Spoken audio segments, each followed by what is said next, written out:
So is Canon R3 the camera that we all been waiting for?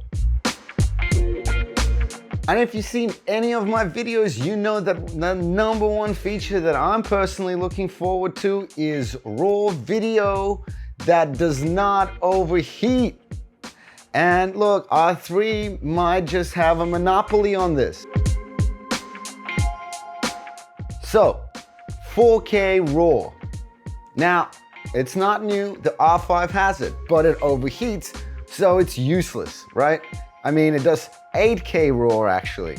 The other problem with Canon RAW is that it's 12-bit linear. So that kind of means it's like closer to the 10-bit log than to true 16-bit RAW format that Red uses, that Ari uses. But the problem with the R5, it's overheating issues, so all the other features just kind of fell by the wayside. But with the R3, can we hope that there will be no overheating? And I think that is a pretty fair claim to make, especially considering how much bad press the R5 got because of its overheating issue. In fact, how many people switched to Sony from Canon, and I feel because of the overheating of the R5. Because arguably speaking, the R5 and the A7S III are very similar cameras otherwise.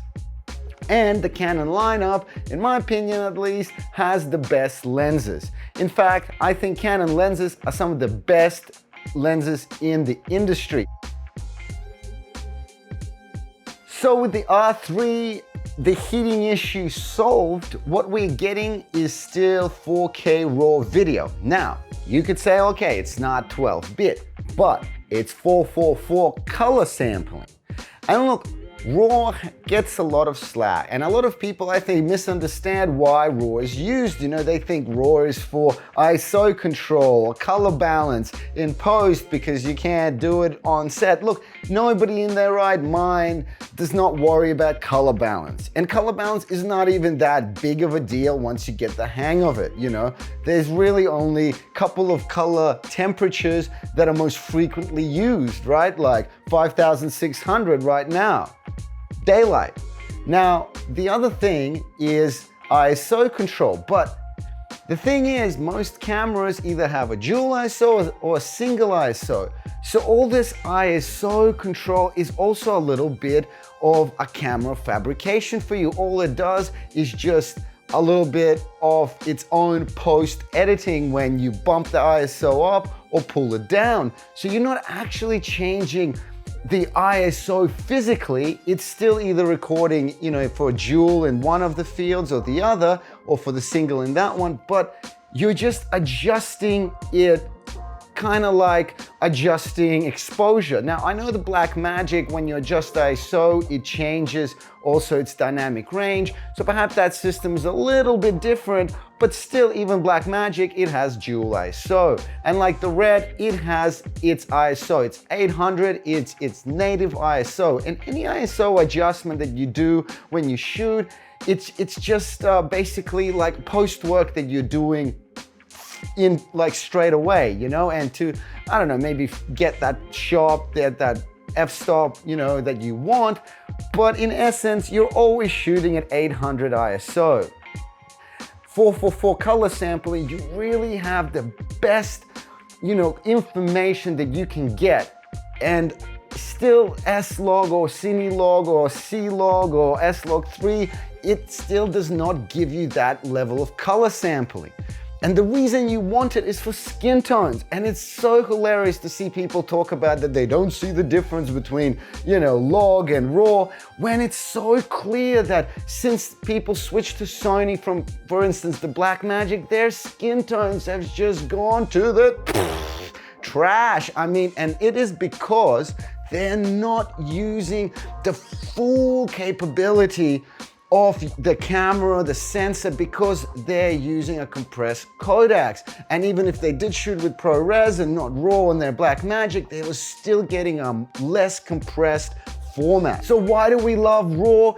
For the skin tones. The skin, it has so much in it, you know, so many layers, so many colors.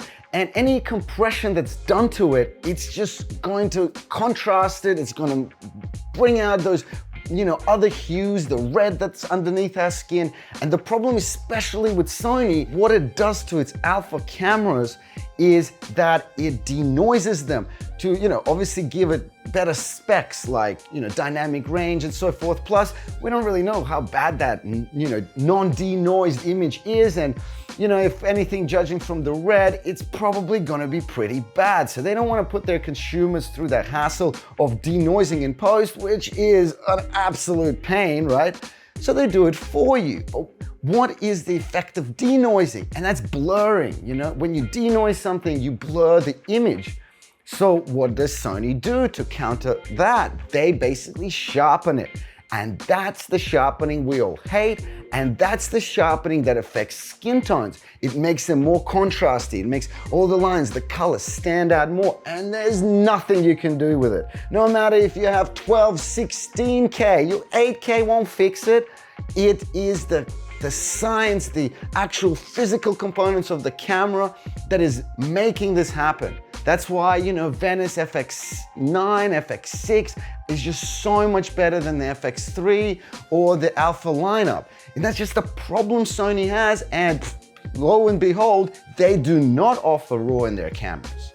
Canon does not have that problem. The C70, for instance, does not do any denoising, has great dynamic range, and honestly, I think it deals with noise quite well, you know?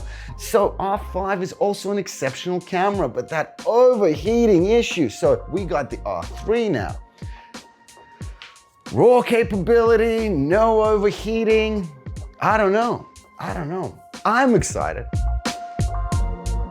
The other thing about it is that it's full frame RF mount, and RF mount is possibly the best mount at this time, because the thing about the RF mount, there's so many lenses that are compatible with. There's just so much choice out there for you know, ND filters and speed boosters, although you don't need the speed booster on the full frame, and that's another huge advantage for the R3 as opposed to, you know, going the C70, which is not a full frame camera. You need that Canon speed booster, and I mean, that's just going to deplete your quality no matter how you look at it, you know?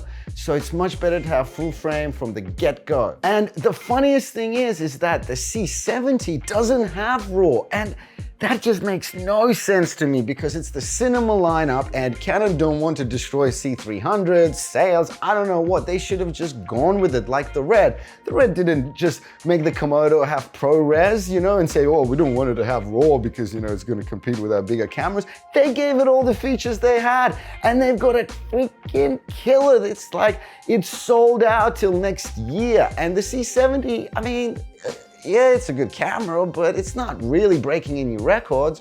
And so why hold back? Why hold back on features that you could have included? Because you obviously can include RAW if you got it in the R5, and now you're gonna have it in R3. So in a way, for videographers, R3 is actually a better way to go than the C70, and I think a better way to go than the Alpha cameras, because it doesn't have the denoising, it's got the RAW, and it's got the RF mount, full frame, right? Well, also Alpha has that, but it's got another awesome feature, and that's its body. We're talking about the 1D X body that is water resistant, that is rugged, that you can just, you know, I mean, that's a built camera. That's a tank of a camera. That body is sensational. And I know that it's made for photography the way it spins, but come on.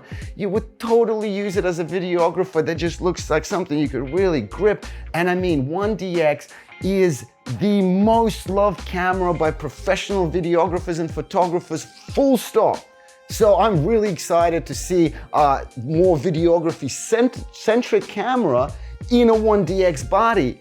And why is it more centric? The flippy screen. That's right, the 1D X gets a flippy screen with the R3. So you got the 1D X body, but you got the flippy screen of the R5. So now you can vlog, you can put it on gimbals. I mean, you know, the 1D X on gimbals, that would just be, oh, pain. But with the flippy screen, off you go. And I think all that make R3 a total and undisputed bomb. And I mean, when it hits, and it's gonna hit soon, I'm just really curious to see, is everybody gonna start ditching their Sonys for the R3? What do you guys think? See you in the next one. Make sure you subscribe and hit us a like and give us a comment. What are your thoughts on the R3? See you in the next one.